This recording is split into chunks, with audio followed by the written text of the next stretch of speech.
el infierno no fue diseñado para los seres humanos, diferente a lo que uno piensa, no, que te vas a ir al infierno, no, el infierno fue diseñado para Satanás y sus ángeles, para ellos. Nosotros no tenemos que ir al infierno. Nosotros no tenemos que ir a ese crujir de dientes, a ese llorar, a ese fuego eterno, no.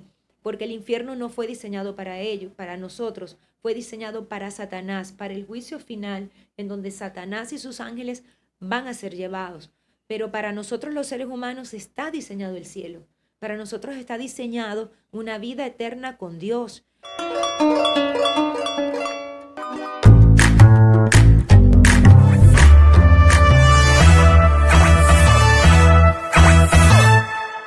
Hola, ¿qué tal? Sean bienvenidos a este nuevo episodio de mi podcast. Yo soy Carlos Rojas y para mí es un honor volver a compartir con ustedes en este nuevo episodio. ¿Y de qué vamos a hablar? Queremos hablar sobre Dios. Sobre Dios, cómo lo perciben las diferentes religiones que hacen presencia acá en Venezuela y en particular en el estado Carabobo, donde nosotros nos ubicamos. Y queremos conocerlos, cómo ellos lo perciben, cómo los ven, cómo los jóvenes interactúan en esa religión y cómo las mujeres también participan, porque las mujeres son importantes para Venezuela y para nosotros son esenciales. Entonces, hoy nos acompaña la pastora Yuliede Romero. Ella es bastante carismática, tiene muchísimas cualidades, entre ellos es odontólogo, también es columnista del Notitarde. Y bueno, que sea ella quien se presente. Hola, ¿cómo están? Bueno, gracias Carlos por este espacio, por esta oportunidad, por mi podcast, ¿verdad? Bueno, quiero presentarme un poquito para ustedes, para que me conozcan. Soy maracucha, no soy valenciana, nací en Maracaibo, soy odontólogo de profesión, con experiencia en la parte protésica, pero ya hace muchos años, ¿verdad? He dedicado pues mi vida y mi esposo y yo y mi familia somos pastores de una congregación acá en Valencia y bueno, en esta tarea de ser pastores uno ha incurrido en ser conferencistas, en escribir material que ha corrido y ha bendecido mucho a las iglesias, trabajar full con las mujeres en redes femeninas de liderazgo y bueno, tengo la oportunidad, tengo un pequeño espacio en una radio también, Bueno. que son unas cápsulas llamadas Mujer Ilimitada y bueno, siempre siendo de bendición donde quiera que uno esté. Así que bueno, aquí estamos para que podamos conversar acerca de todos estos puntos que sé que van a ser de mucho interés para ti y que sean también estos minutos de mucha bendición. Muchísimas gracias. Bueno, señora Julia, lo primero que nos gustaría saber a nosotros y también a nuestra audiencia es cómo ustedes perciben a Dios. ¿Quién es Dios para ustedes? ¿Quién es Dios para nosotros? Bueno, conversábamos hace ratito, ¿verdad?, acerca de esa pregunta. Y fíjate que el ser humano, ¿verdad?, no puede estudiar a Dios. O sea, la teología, lo que se dice es teología o el estudio de Dios, es una frase en realidad maldicha porque Dios es insondable, Dios es inmedible. Y lo que conocemos de Dios, lo que sabemos de Él, es porque Él mismo se ha revelado. Él mismo se ha revelado a la humanidad. Entonces se reveló como un padre, se reveló como hijo y se reveló como Espíritu Santo. En las diferentes etapas de la historia de la humanidad, Él ha mostrado o Él se ha revelado de diferentes maneras, con atributos también. No solamente como un padre, sino también como un proveedor, ¿verdad? Como un Dios guerrero. En las diferentes historias de la humanidad, ¿verdad? Él se ha hecho presente y Él se ha revelado. Entonces, lo que conocemos de Dios es un Dios Padre. Jesucristo lo dijo, cuando oren, oren así, Padre nuestro que estás en los cielos. Jesús fue uno de los que más reveló la existencia de un Padre, porque antes de Jesús no se conocía a Dios como un atributo de Padre, sino como un Dios guerrero, como un Dios que era ayudador, como un Dios proveedor, como cuando, por ejemplo, se le reveló a Abraham en el monte, cuando iba a sacrificar a su hijo, él dijo, Dios Jireh, Dios provee, entonces se le reveló como un proveedor, pero luego Jesús lo reveló como Padre y después Jesús también dijo, si quieren conocer al Padre, lo van a conocer a través de mí. Entonces se reveló como el Hijo. Lo que vamos a conocer de Él va a ser a través de Jesús.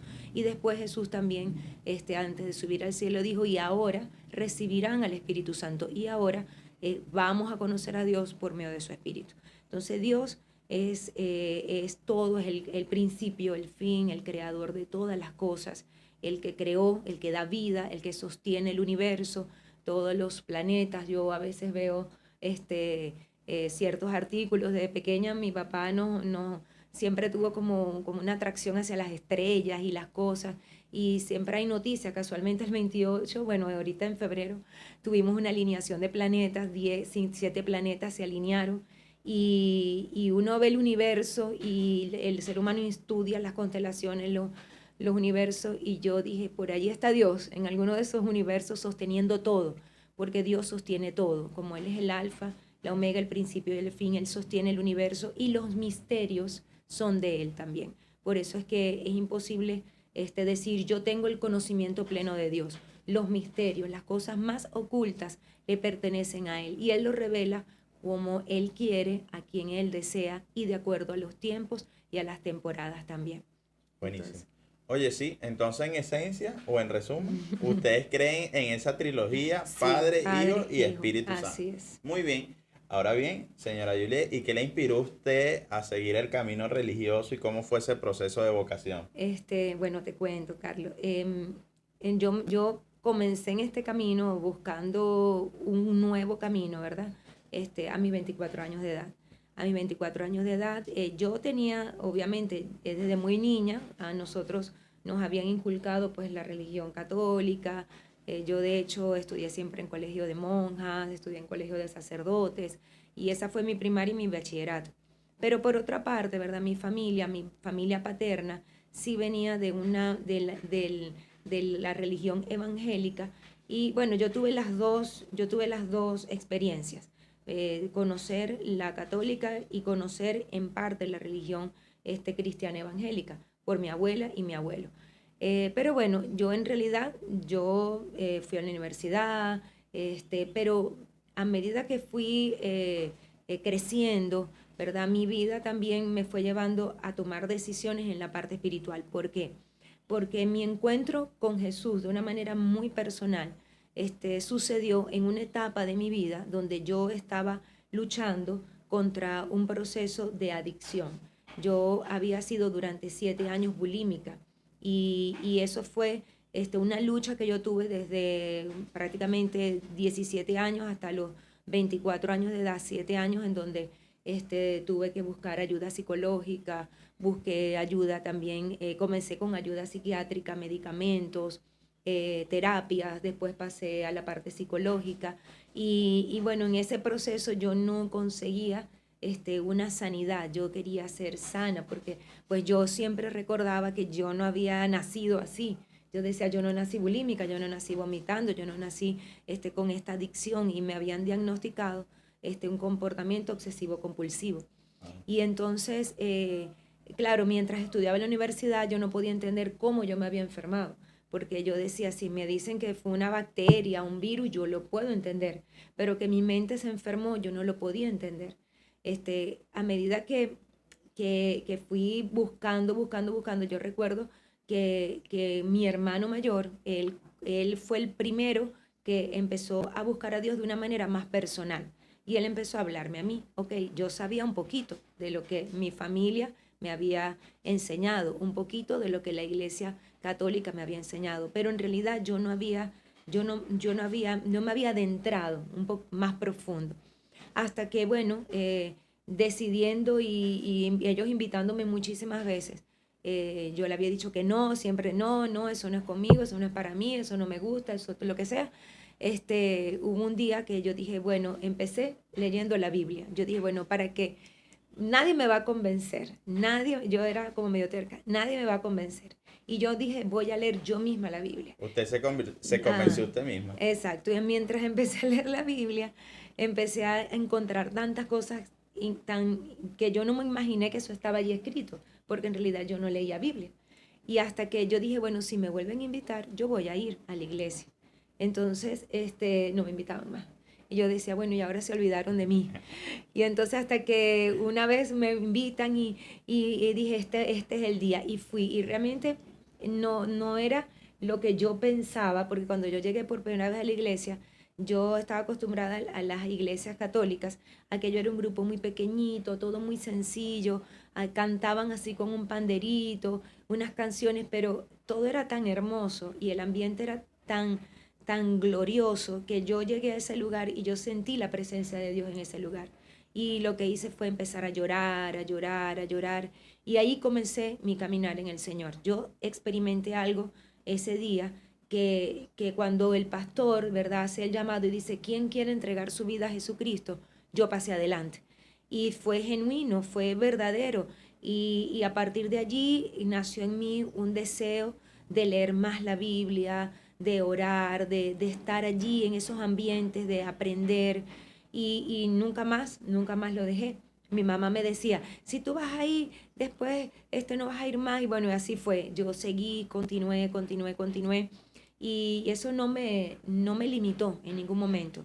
Todo lo contrario, yo me gradué como odontólogo, después me fui a Caracas a hacer el posgrado, con la fe cristiana, creyendo ya en un Dios, congregándome, soltera, después me casé en la iglesia, tengo mis hijos, o sea, no ha sido, no me ha restado, bueno, pude romper muchas cosas, lo primero fue mi sanidad, que eso quizás en otro podcast lo hablemos, pero eso fue un proceso de sanidad y de liberación, de perdón, de cosas que tenían que ser sueltas y solamente con ese trabajo profundo de Dios en mi vida pude superarlo. Así Qué que yo bueno. pude constatar de que Dios realmente libra, sana, y yo decía, si existe un Dios, ese era mi pensamiento, que sana a los alcohólicos, a los drogadictos, que dice que hace cosas con la gente que está muy mal, entonces quizá pueda hacer algo conmigo, porque yo estaba en una condición muy, pero muy mal.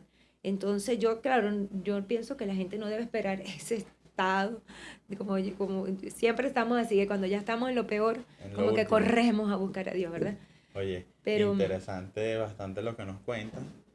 La sí, motivación de nosotros de hacer esta miniserie hablando sobre Dios es ajá, la siguiente, ¿no? Que hay muchas personas que hemos invitado, también amigos, inclusive nosotros mismos hemos pasado por situaciones en las que la adversidad como que nos está venciendo y de alguna u otra manera, bueno, buscamos ese refugio en Dios y sí, sentimos que Dios nos ayuda, de que ese ser maravilloso que llamamos Dios y que para algunos lo ven, lo perciben de una manera, para otros lo perciben de otra manera, está allí, que hay una persona o hay un ser superior que nos está guiando y nos está ayudando. Y algo muy importante, ¿cómo, y de aquí nace esta pregunta, cuál es el papel que tiene la religión en la actualidad en el mundo globalizado, donde hay muchísimas personas que estamos en una sí, generación de cristal?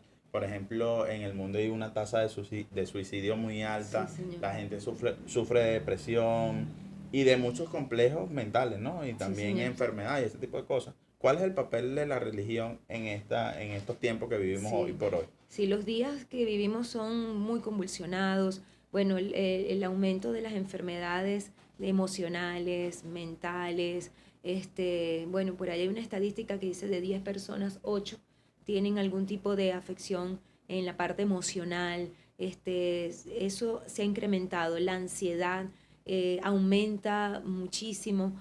Y eso no va a menguar, eso va a continuar, eso va a aumentar y eso es preocupante. Entonces, pienso que, bueno, en medio del ser humano tiene las mismas necesidades básicas de amor, de aceptación. Podemos avanzar muchísimo en tecnología, en comunicación, bueno, viene la robótica, ahora está la inteligencia artificial, todas esas cosas, pero el ser humano sigue con las mismas necesidades básicas. La necesidad de amor, la necesidad de sentirse valorado, la necesidad de encontrar propósito y existencia para su vida, su razón de existencia, de encontrarse a sí mismo. Y allí es donde entra, ¿verdad? Esta gran verdad de Dios en nuestras vidas, porque como Él nos hizo y Él nos creó, Él es el único que va a poder conocernos íntimamente y ayudarnos primeramente a vivir una vida en plenitud, porque hoy día el sistema te dice, ten cosas, adquiere cosas, logra cosas, y eso te va a hacer feliz, te va a hacer pleno, te va a hacer cuando te cases, cuando tengas tus hijos, pero en realidad no es así. O sea, hay una paz interior y esa es la conexión que uno tiene que tener con Dios. Las cosas las vas a poder tener, pero también las puedes perder. Sí. Entonces Dios te va a enseñar a vivir los momentos de tener mucho, de tener poco. Hay momentos en donde vas a batallar con muchas circunstancias familiares, te llegan las cosas. O sea, uno no va a estar aislado de los problemas del mundo, las circunstancias nos llegan, nos tocan la puerta, una enfermedad, una situación económica imprevista, un accidente, una crisis en un país, llegan y ahí te das cuenta que no tienes un fundamento sólido que te sostenga, no tienes algo que te dé solidez para mantener tu vida de pie. Y eso es lo que hace el Señor, o lo que, bueno, se llama la religión, para mí es una conexión con Dios. Te va a dar la confianza, la seguridad de que vas a atravesar esa temporada y que no vas a quedar allí, no vas a morir en eso.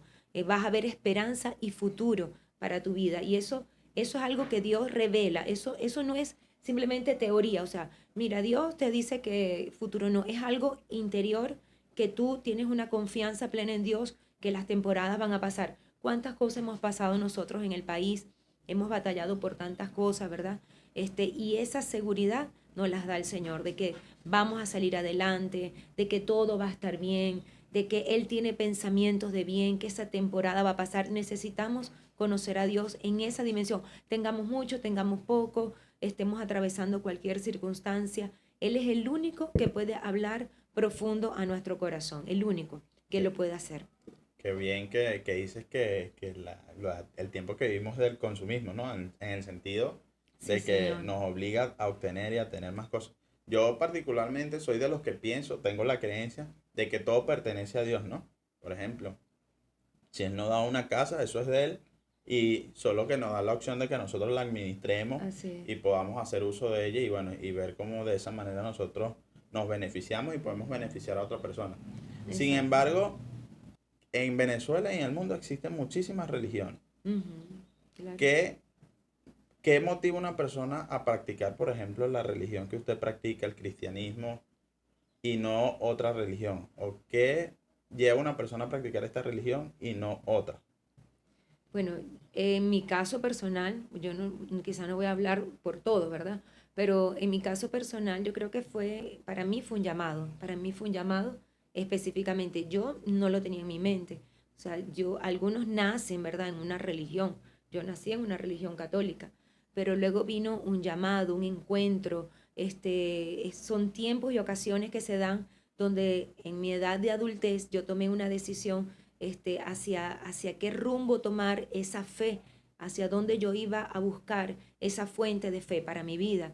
Entonces pienso que hay situaciones donde tú naces ya en una cultura con una espiritualidad, ¿ok? Ya naces en una cultura que tiene unos conceptos espirituales, familias que ya tienen esas raíces espirituales muy fuertes con una tendencia religiosa específica, pero luego también las experiencias de vida que uno tiene y esa búsqueda, porque yo creo que cada ser humano está en una búsqueda y eso es el camino del corazón.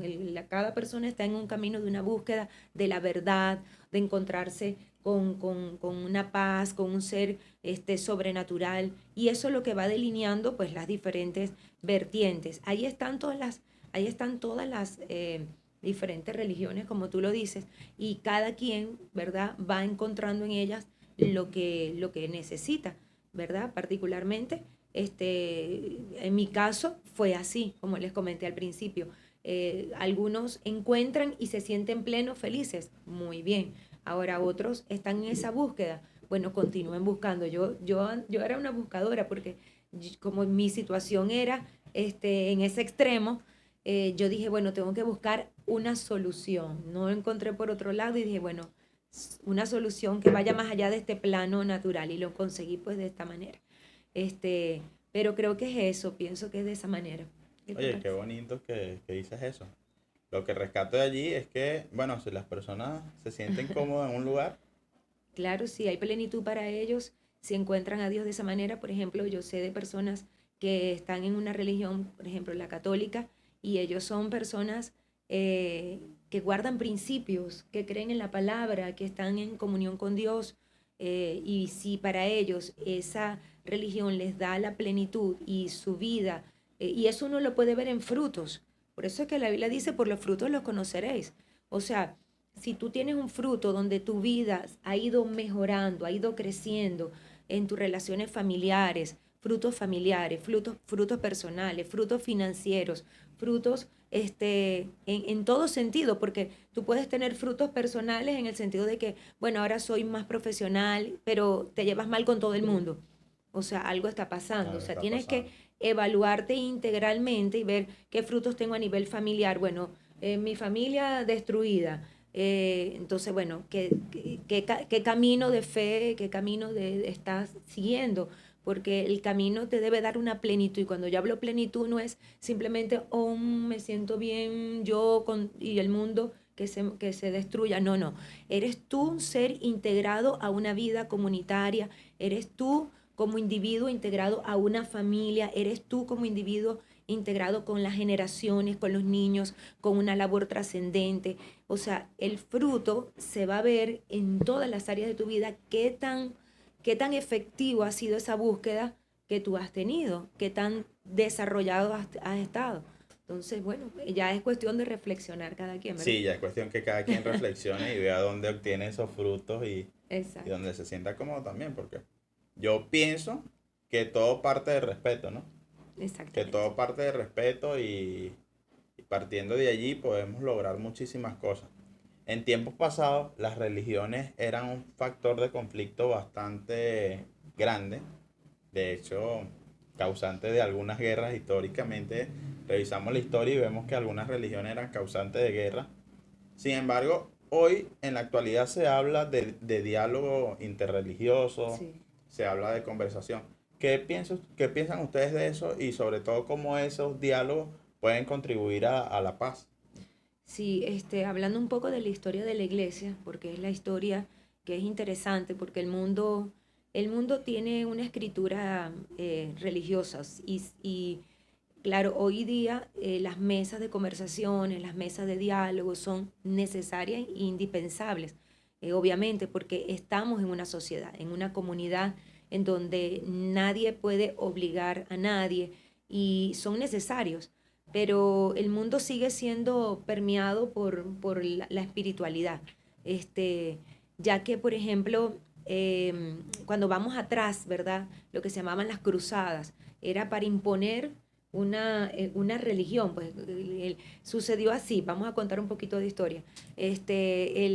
Había una sola religión, vamos a decirlo así, el Imperio Romano con Constantino, ellos institucionalizan el cristianismo como la religión oficial del Imperio Romano. Okay. Constantino impone la religión cristiana. Antes los cristianos eran perseguidos, luego ellos se les dio la libertad plena y se les entregó los grandes monasterios para que ahora ellos se reunieran.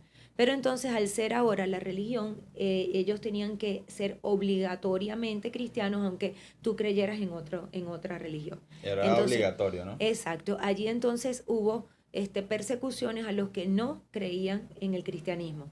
Y por eso se crearon grupos, vamos a decir, ejércitos para poder tomar nuevos territorios e imponer ahora la religión, y así empezaron a darse situaciones de guerras por imponer una religión. Y eso continuó y todavía continúa. Es necesario sentarse en mesas de diálogo. Finalmente hay un libre albedrío y uno lo tiene que respetar, tiene que haber el respetar las diferentes vertientes. Obviamente cada quien se hace acreedor de la verdad. Y ahí está el detalle, que cada quien se hace acreedor de la verdad. Pero es necesario por la sociedad que nos sentemos, que hablemos, que lleguemos a acuerdos y que podamos llevar proyectos en común, proyectos sociales, proyectos a beneficios de las comunidades, porque formamos parte de una sociedad. Eso es indispensable. Muy interesante este tema de la historia de las religiones y cómo se formaron, ¿no? Y cómo llegamos hoy a estar en Venezuela, por ejemplo, un país mayoritariamente católico, tiene otras Ujú. religiones, pero su mayoría son católicos las personas que viven en Venezuela. Exacto. Ahora bien, ¿cuál es el rol que tienen los jóvenes, las generaciones más jóvenes en este país y en Latinoamérica en el cristianismo y sobre todo en el movimiento religioso que ustedes llevan a cabo acá en Venezuela? Exacto. Bueno, estadísticamente somos un continente y un país joven, joven con una población juvenil muy alta, y eso, bueno, eso ya nos habla de un futuro, ¿verdad? Eso nos habla de lo que viene. Nosotros tenemos un eslogan que decimos llegar antes es la clave. Y ese eslogan para nosotros es como un principio también, porque sabemos también cómo nuestra juventud está siendo sumamente bombardeada con ideologías, con pensamientos, para llevarlos quizás a tomar decisiones no muy favorecedoras para su futuro. Entonces nosotros como iglesia buscamos llegar al joven, primeramente al niño, al joven, al adolescente, con los principios del reino de Dios. Los principios del reino de Dios tienen que ver con una estructura de pensamiento. Eso es también bien interesante porque a veces se cree que no se entiende la espiritualidad. La espiritualidad es una forma de pensar, son principios y son fundamentos de vida. Entonces, ¿qué queremos? Llegar a los niños, llegar a los jóvenes con un pensamiento del reino de Dios. Y el reino de Dios no te hace gente de segunda clase, te hace gente de primera clase, te hace gente de avanzada, te hace gente de progreso, porque la fe no viene para meterte en una cueva a atemorizarte, sino que la fe te demuestra lo que tú puedes lograr y como dice la palabra, pues todo lo puedo en Cristo que me fortalece. Entonces, llegamos al niño con enseñanzas acordes a su edad para que él aprenda desde muy pequeño a tener un fundamento y una base espiritual. Muchas veces nosotros como padres queremos dejarle a nuestros hijos una gran herencia material, queremos dejarle cosas, ¿verdad? Que ellos no vivan lo mismo que vivimos nosotros, escasez, pero nosotros tenemos que también procurar dejarle una rica herencia espiritual a ellos, que ellos puedan en el momento determinado de su vida decir, yo voy a creer en el Dios que creyó a mis padres y dejarle esa base a ellos. Por eso, mientras lleguemos antes que llegue la pornografía, mientras lleguemos antes que llegue el consumo de drogas o de alguna sustancia o alguna adicción, antes de que llegue la violencia a sus corazones, antes de que lleguen muchas cosas, nosotros queremos llegar antes con una semilla en sus corazones, que ellos puedan saber de que Dios está muy cerca de ellos para ayudarlos. De igual manera, nuestros jóvenes, ellos necesitan conocer a un Dios que es bueno.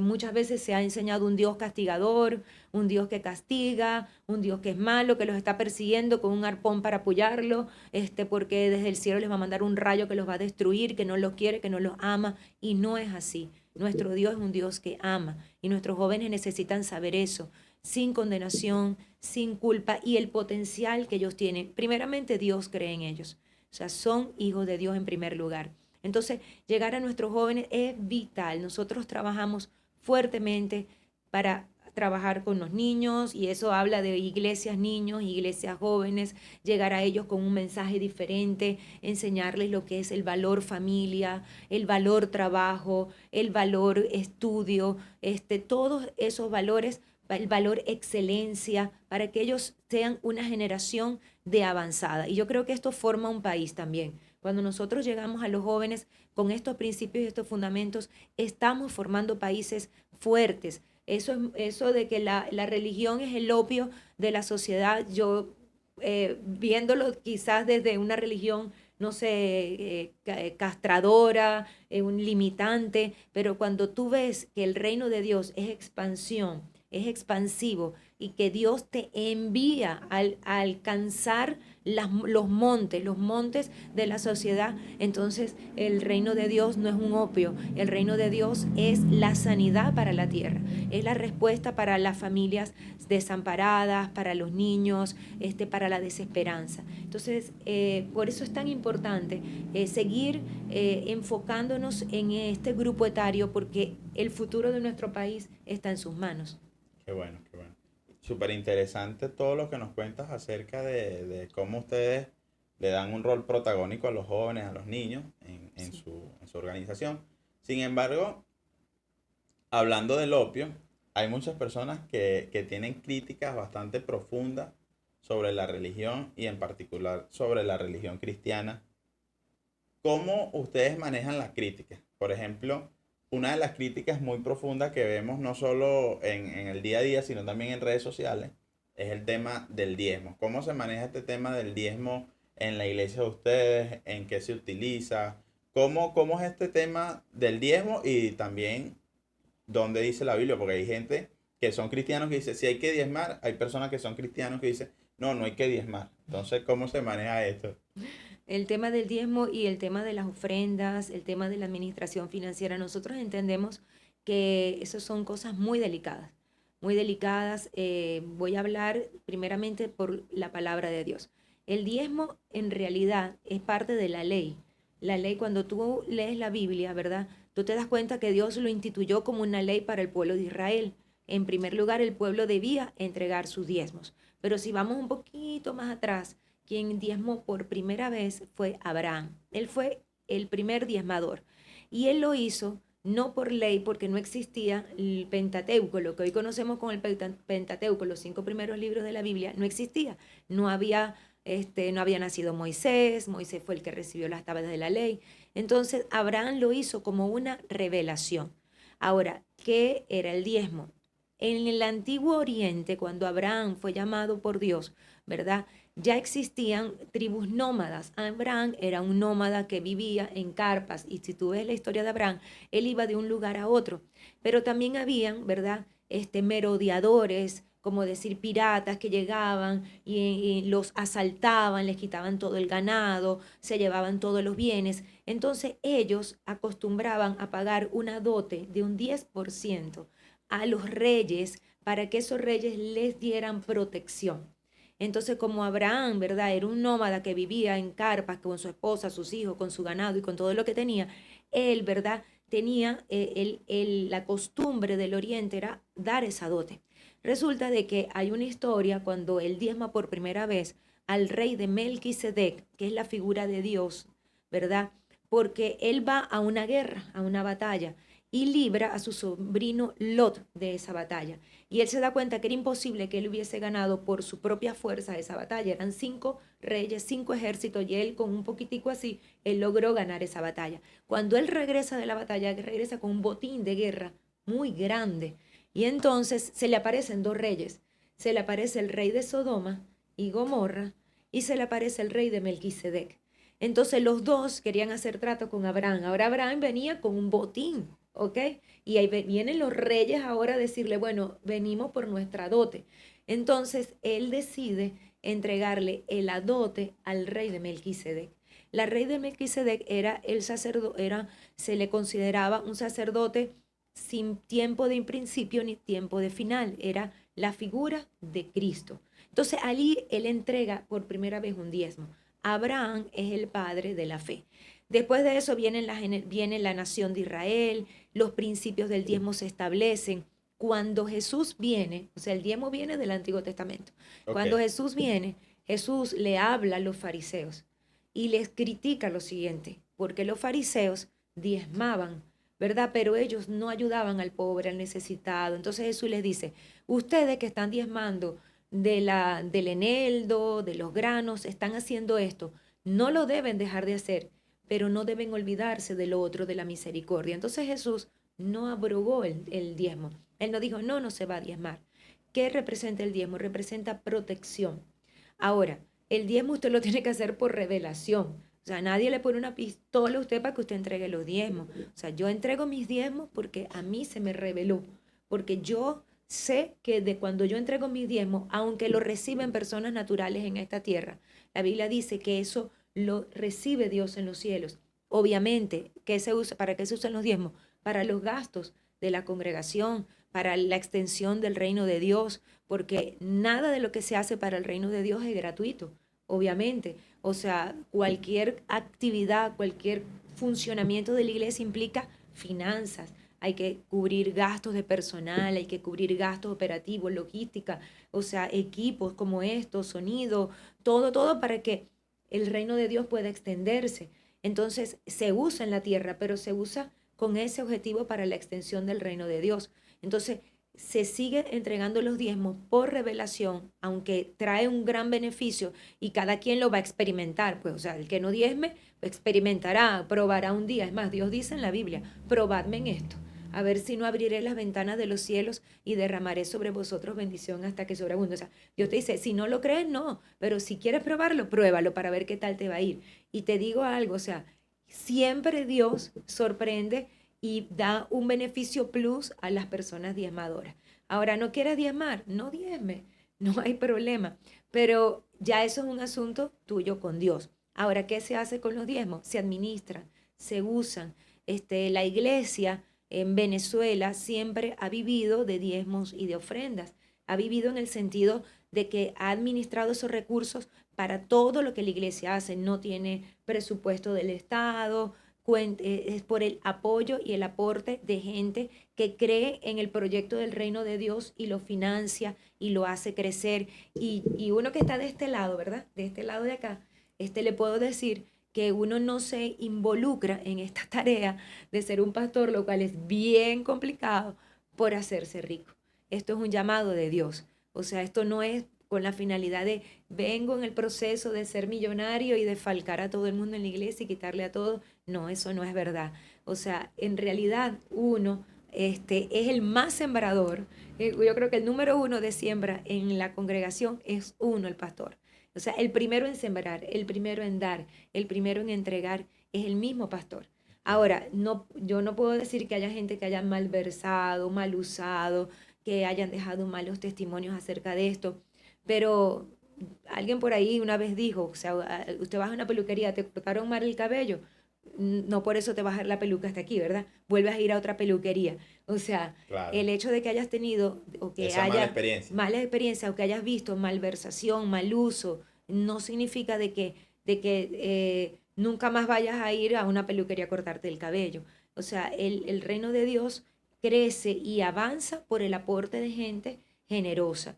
Ahora, eso ya es un asunto que cada persona lo va a ir entendiendo y lo va a ir probando y lo va a ir experimentando, porque realmente en el reino de Dios también se cosecha y se cosecha en abundancia. Y eso no es porque es un cuento chino, eso cada quien lo va a ir experimentando. Siempre es más lo que recibe que lo que se da. Esa es la verdad. Qué bueno, qué bueno. Bueno, el tema de las críticas sobre la religión cristiana, el diezmo y otras más. Si quieren saber esto y quieren que volvamos a invitar a la pastora Juliet, déjenos en la caja de comentarios ahí, escriban, bueno, queremos saber más. Y por favor suscríbanse a nuestro canal de YouTube para que continuemos en esto de los podcasts, trayendo otros invitados. Así es. Así es. Juliet, excelente el tema, la aclaratoria sobre los diezmos. Los diezmos es un tema bastante controversial en la Sí, iglesia. sí son. Otro tema controversial en la iglesia es el rol de las mujeres dentro de la iglesia. Eso es bastante controversial. Hay personas así, pastores, ¿no? Te estoy hablando a esta vez de pastores o líderes religiosos que dicen que las mujeres no pueden dirigir eh, predicaciones o no pueden hacerse pastoras, las mujeres no pueden tener un rol importante o de liderazgo dentro de la iglesia. ¿Qué pasa? ¿Las mujeres pueden o no pueden? Y explícanos usted, que usted es la que sabe de este tema. Bueno, soy mujer. Imagínense, vamos a hablar un poquito acerca de esto. El tema de la mujer es muy controversial porque en la Biblia hay una parte donde dice la mujer no habla en la congregación, calla en la congregación y de ahí viene esa enseñanza, esa doctrina, pues que la mujer no puede liderar, ¿ok?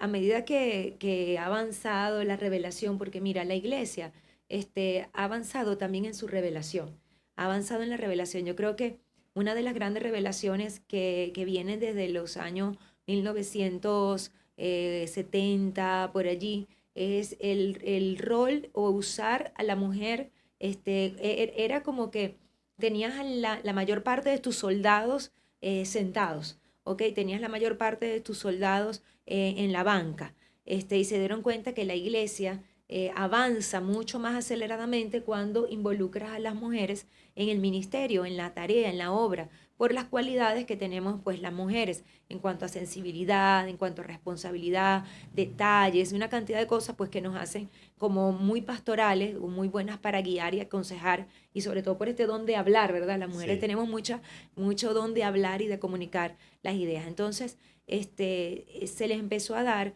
la oportunidad a la mujer para participar ya no solamente como una miembro más que llegaba y se sentaba, sino también en aquellos lugares especiales donde la mujer mostró tener la madurez, porque aquí se trata de tener la madurez en esos lugares en donde nos ha dado la oportunidad. Entonces, pienso que la iglesia, la mujer misma, ha ido madurando y entendiendo cuál es su papel dentro de la iglesia actual. Cuando Pablo habló que las mujeres no prediquen, era un caso muy especial de los corintios. Él estaba hablando a las mujeres que estaban en Corintios, porque Corintios, esa carta fue escrita a esa iglesia específica donde él tuvo que corregir cosas muy puntuales que estaban dentro de los corintios. ¿Ok? Dentro de los corintios había un desorden dentro de la iglesia y la carta de los corintios fue dirigida para ordenar esa iglesia en especial, pero no necesariamente era una doctrina universal. O sea, si se hace todo con el orden, ¿ok? Si uno sabe trabajar bajo un orden y bajo principios, las mujeres funcionamos perfectamente bien. Incluso existen mujeres hoy que lideran organizaciones, movimientos,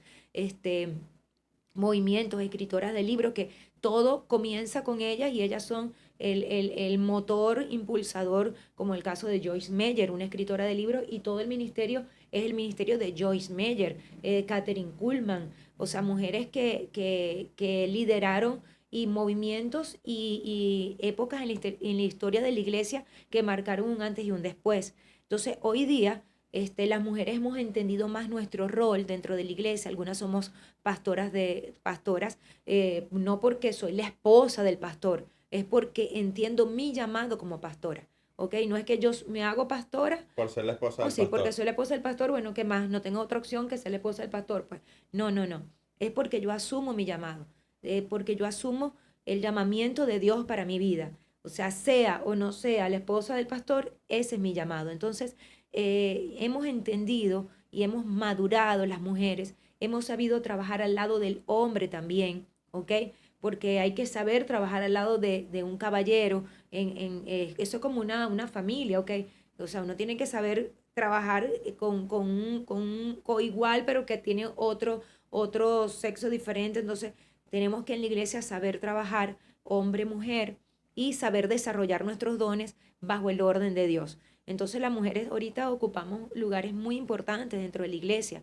Ayudamos en todo, las mujeres estamos ahorita en todo, predicamos, enseñamos, somos maestras, estamos en las partes administrativas, gerenciales, impulsamos en todos los aspectos. Y creo que esta es una nueva etapa para la iglesia. Ahora, te puedo decir que estamos transicionando en el aspecto de la mujer, todavía quedan destellos de lo anterior, pues a veces la mujer tiene temores, tiene miedos, a veces la ven como que todavía tú no estás lista, pero esto va a ir poco a poco Es un cambiando. proceso.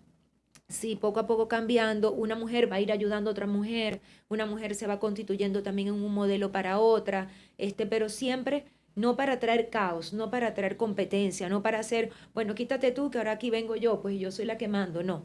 Esto es un equipo, esto es entender que somos colaboradores, que somos ministros, que existen códigos dentro del trabajo que uno realiza, que son valiosos y que los tenemos que respetar. Seamos mujeres, debemos aprender a respetarnos dentro de lo ministerial y saber, o sea, yo estoy casada, yo predico, yo pido ofrenda, hago llamado, trabajo con niños, escribo, hago todo, pero sé ocupar mi lugar, o sea, sé estar al lado de mi esposo, sé respetar al contrario porque el tema de la sujeción, yo creo que ese es un tema que es que el encrispa a la mujer, que esto de sujetarnos, que no sé qué, y la mujer, ay, no soporto eso de sujetarnos. Yo creo que eso después haremos otro podcast hablando de la sujeción, porque hay que releerlo, reverlo, y entenderlo también. Entonces, bueno, mire, a mí me ha ido muy bien.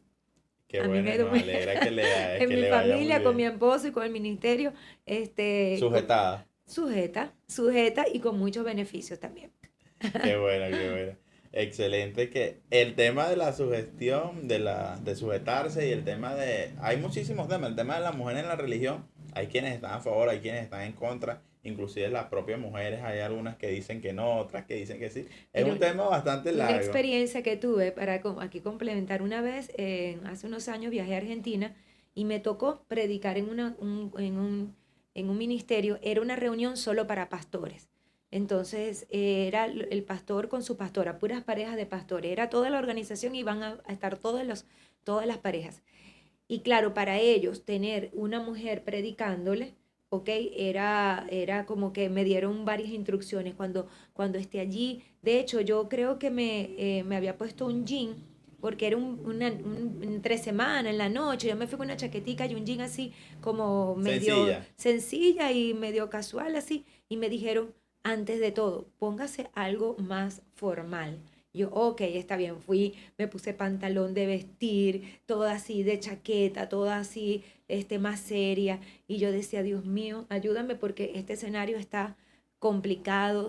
Yo sabía que era del grupo más viejito, pues, o sea, que casi todas las esposas de allí no predicaban. Ok, casi ninguna de las pastoras de ahí no predicaban, pero la que me invitó sí predicaba. Y entonces me tocó hablar y saberles entrar, pero mira, con la sabiduría de Dios, con las gracias de Dios, con las palabras que Dios fue dándome, fui entrando, de hecho al final fue como que tan especial, el ambiente se abrió, los hombres, las familias, todo, y sentí que hubo un avance, porque estamos avanzando, o sea, la revelación en la iglesia está avanzando. O sea, no podemos quedarnos con el pensamiento viejo de la iglesia, de mi abuelita. Mi abuelita usaba, por ejemplo, mi abuela era muy tradicional, ¿ok? La iglesia está avanzando, pero, ojo con esto, no quiere decir que como la iglesia avance, vamos a perder santidad, vamos a perder comunión, vamos a perder nuestros principios, nuestro amor a Dios, nuestra vida sacrificial. La iglesia avanza, pero no por eso debe dejar de ser la luz que está llamada a ser para la sociedad. Somos luz y la gente tiene que ver en nosotros algo diferente. La gente está buscando ver a Cristo. O sea, no me quieren ver a mí, ¿ok? Yo aquí no puedo ser la protagonista. Tienen que ver a Jesús. Esa es la tarea nuestra como iglesia. Entonces, bueno, seguimos y avanzamos y vamos hacia cosas mayores. Qué bueno que sigan y avancen, que eso es importante. Sobre todo en el tema de la inclusión de las mujeres. Y hablando de inclusión, un tema que quizá no lo teníamos preparado, pero sí lo teníamos como pregunta sorpresa. Con todo este tema de la inclusión, por ejemplo, de género, ¿cómo se maneja la iglesia? Con este tema de que de ella, de ellos, de yo, de diversas, ¿cómo se maneja la iglesia? Sí, bueno, la iglesia es pro familia, ¿ok? Nosotros somos pro familia, pro vida, son los principios de la vida y los principios de Dios. O sea, seguiremos predicando a favor de nuestras familias, a favor de los niños. Entonces, claro, todas estas tendencias, estos pensamientos, este progres, ¿verdad? Que están bombardeando la sociedad y a nuestras generaciones, llevan un mensaje que es muy eh, contrario al mensaje de la iglesia como tal. ¿Por qué? Bueno, porque cuando uno ve que se une sexos iguales, uno sabe que eso va en contra de la vida, en contra de la propia raza humana. Entonces, nosotros seguimos predicando un mensaje pro familia y pro vida. Ahora, nosotros somos personas, la iglesia es un lugar público, ¿me Claro, entiendes? La iglesia es un lugar público. La iglesia está abierta, así como yo llegué un día con mi necesidad, si todas las personas tienen las puertas abiertas para llegar. Y nosotros no condenamos, nosotros no acusamos, nosotros tenemos el mensaje de amor y de restauración. Y creemos que así como Dios a mí si yo voy buscando una respuesta, yo no puedo creer de que yo estoy bien. O sea, si tú estás bien, entonces no busques, pues. O claro. sea, yo llegué allí porque yo sabía, identificaba que había algo incorrecto en mí. Entonces, quien busque a Dios, mire, nadie va a buscar a Dios para quedar igual. ¿Ok? Eso ahí sí es una verdadera religión. Religión es algo seco, algo estructurado. Religión es que tú controlas a Dios. Esa es la palabra religión. Tú haces tu propio Dios, donde tú lo controlas a Él. Pero cuando uno busca a Dios, uno tiene que saber que Dios va a cambiar tu vida. O sea, Dios no te va a dejar nunca igual, nunca te vas a quedar igual. Entonces, lo puedes buscar, no sé, en la peor etapa de tu vida, eres drogadicto, eres lo que sea, eres un matón, has matado gente, has hecho lo que sea. Pero Dios siempre va a trabajar con el concepto humano y va a buscar de a ti hacer algo diferente, te va a transformar. Entonces, todos tienen las puertas abiertas para llegar, pero no desde que yo estoy bien y me tienen que aceptar como yo pienso, como yo quiero, como yo creo, como Dios me tiene que aceptar así. Dios no te va a aceptar así. Dios, tú vas a ser el modelo conforme a lo que Dios dice que es. Si no, tú estás haciendo tu propio Dios, tu propia religión, quieres que Dios te diga que sí, que aplauda. Entonces, las puertas están abiertas, pero tiene que haber una disposición de cambio y no hay que poner este pecado más alto que este pecado. No, no, no. Hasta mentir es pecado. O sea, todos llegamos allí siendo iguales, pecadores. Todos llegamos echados a perder. O sea, y ahí Dios nos va poco a poco acomodando, arreglando la vida, haciendo esto. Lo va a hacer con ellos, lo va a hacer conmigo, lo va a hacer con quien sea. Entonces, pero sí tienen que estar dispuestos al cambio, porque también yo he hablado, yo he conversado con personas de los movimientos progres, he hablado con ellos muchísimo, pero ellos están bien. O sea, entonces no necesitan al Dios que cambia vidas, no necesitan al Cristo que murió y que resucitó en la cruz del Calvario, necesitan otro Dios, el que ellos creen que existe y que los aplaude, porque pero finalmente cada uno, al final, mira, al final, cada quien dará cuenta de su vida y cada quien dará cuenta de sus acciones, pero nuestro mensaje seguirá siendo pro vida, pro familia, porque ese es el mensaje de sanidad, es el mensaje a favor de los niños, de los jóvenes, manteniendo los principios, porque Dios también establece principios. Entonces, bueno, estamos abiertos y como yo te digo, siempre yo he hablado, he conversado, pero los principios están. Entonces, bueno, al final, como yo siempre digo, los frutos se verán. Los frutos se verán, los frutos con el pasar de los años. Ahorita todo el mundo puede hablar, ¿verdad? Pero esperemos siempre unos años. Demos 20 años a la vida de cada quien, ¿ok? Planteemos un proyecto de 20 años y allí veremos el final de una persona y el final de otra persona. Y yo digo, ahí ya no hay más nada que hablar. Cuando ya la vida se está terminando, cuando ya no queda más años de vida, ahí se definirá quién vivió de una manera y quién vivió de la otra. Y ya, y Cuando listo. llega la deuda que todo hombre paga, la muerte. Exactamente, ahí se hablará. Ya casi estamos terminando este episodio de mi podcast, bastante bueno. La pastora Juliana tiene que volver a venir a este programa a que hablemos. Pero para que eso sea realidad, tienen que ustedes comentar qué temas quieres que toquemos allí en la caja de comentarios, de qué quieres que hablemos en la próxima oportunidad. No nos vamos a ir sin antes hacer dos preguntitas y estas dos preguntitas quizás las vamos a unir, que son bastante interesantes. Primero, bueno, vamos a hacer una pregunta y como una reflexión. ¿Qué pasa con las personas que no practican el cristianismo? ¿Se van a dónde se van? ¿Qué pasa cuando las personas mueren y no practican el cristianismo independientemente de otras religiones? Porque en YouTube, en redes sociales vemos videos bastante alarmantes de personas que dicen qué va a pasar con esas personas. Y nada, como después que nos responda a eso, nos puede dar un mensaje final, un saludito, una cuestión a la gente de CCN, ¿no? CCN, sí. Una preguntita y sorpresa. Nuestra vida ahorita, en nuestro tiempo, se llama Cronos. Este es un tiempo de vida cronológico, ¿ok? Calendario gregoriano. Pero si hacemos nuestra vida es una línea donde hay un plano que va más allá de nuestra vida, ¿ok? Hay cosas que de pronto en nuestra vida Cronos es finita, 80 años, 100 años, no sé cuánto vayamos a vivir, pero luego viene el más allá. O sea, la Biblia te revela ciertas cosas acerca del más allá, te revela de la vida que hay después de este Cronos, ¿ok? Jesús muere y Jesús resucita y Él nos habla de una vida eterna con Él. Él nos promete que quienes creamos en Él tendremos una vida eterna. Y eso es lo que creemos. Creemos en una vida eterna de aquellos que han creído en su nombre. La Biblia también habla de un infierno. Eso yo no he muerto todavía, pero la Biblia lo dice, la Biblia lo habla, las experiencias de las personas que han estado en momentos, ¿verdad? Minutos, segundos, donde han perdido la conciencia, donde no hay, donde ya se dice están en muertos y después vuelven a la vida. Ellos han tenido experiencias sobrenaturales, en donde han percibido, ¿verdad? Que hay una dimensión diferente a esto que nosotros conocemos Un más hoy, allá. un más allá, que sí hay un infierno, de que si hay un crujir de dientes, como dice la palabra. De hecho, fíjate, el infierno no fue diseñado para los seres humanos, diferente a lo que uno piensa, no, que te vas a ir al infierno, no, el infierno fue diseñado para Satanás y sus ángeles, para ellos. Nosotros no tenemos que ir al infierno. Nosotros no tenemos que ir a ese crujir de dientes, a ese llorar, a ese fuego eterno, no. Porque el infierno no fue diseñado para ellos, para nosotros, fue diseñado para Satanás, para el juicio final, en donde Satanás y sus ángeles van a ser llevados. Pero para nosotros los seres humanos está diseñado el cielo. Para nosotros está diseñado una vida eterna con Dios, pero la decisión también es nuestra.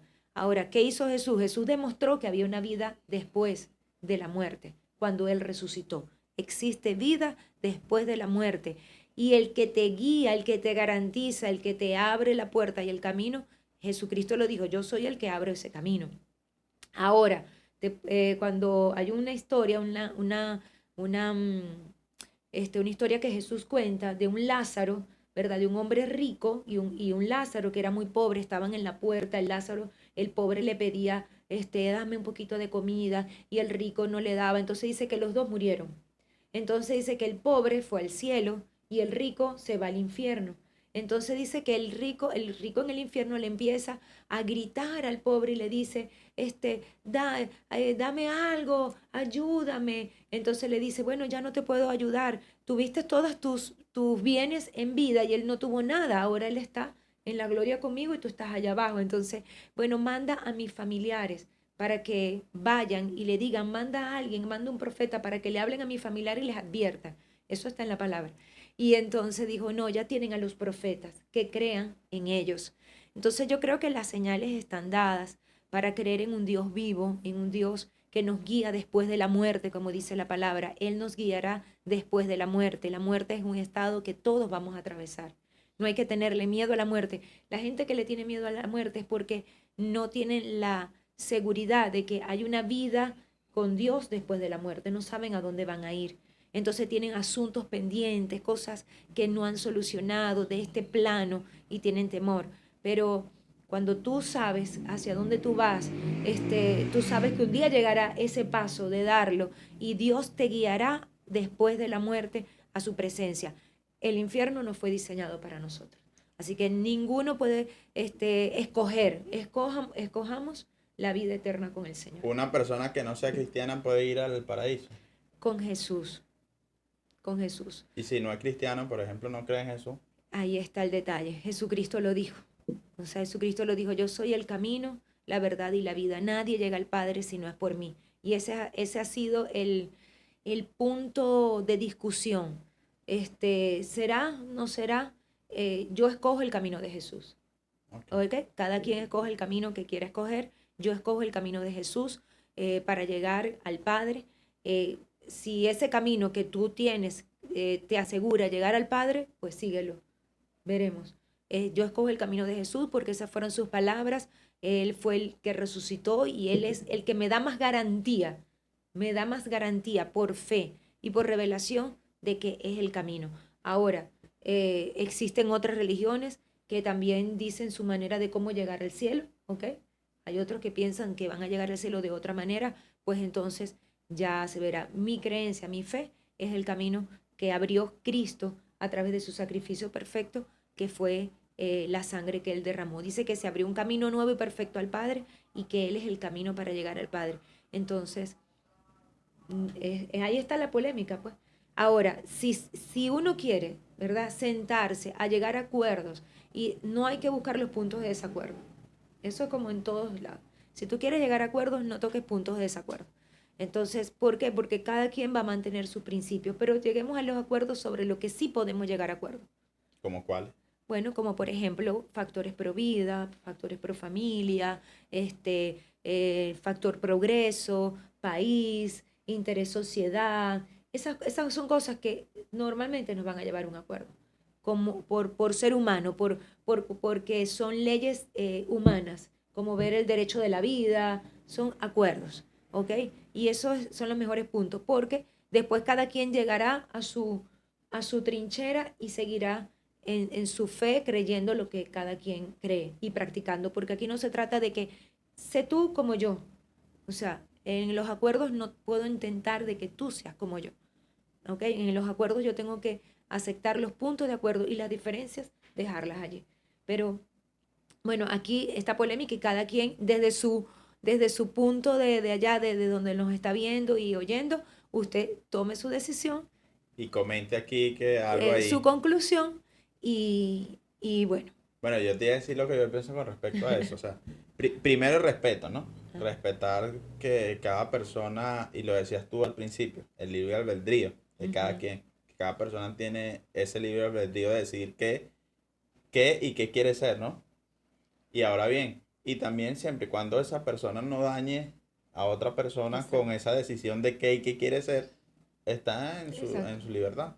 Siempre es bueno recibir consejos de personas que saben, siempre es bueno escucharlo. Ujú. Y nada, un último comentario, un último mensaje que nos quieras dejar acá. Bueno, un último mensaje, un último comentario. Bueno, agradecerte, Carlos, por este espacio, por este tiempo tan valioso, que haya sido de edificación. Sobre todo uno hace esto, invierte el tiempo para poder llegar, para poder dejar una semillita, porque siempre la intención es dejar una semilla.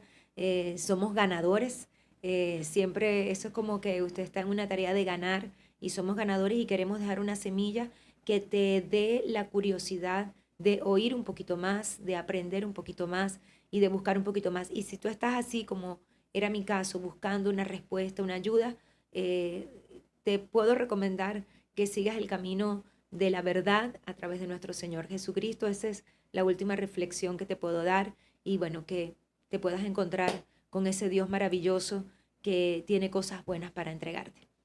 Muchísimas gracias, señora Juliet, por acompañarnos. Y nada, nos vemos en el próximo episodio. Y si quieren seguir viendo contenido como este, de temas específicos, también comenten que nosotros tenemos muchos amigos profesionales Sí, y que tienen muchísimas cosas que contar y que compartir con sí, nosotros. Señor. Señora Juliet, espero que esta no sea la última, que tengamos Bueno, una próxima oportunidad, porque el tema del cristianismo y las religiones son bastante amplios, y sí, Señor. sobre todo el tema histórico. Sí, Señor. Muchísimas gracias, Bueno, chao.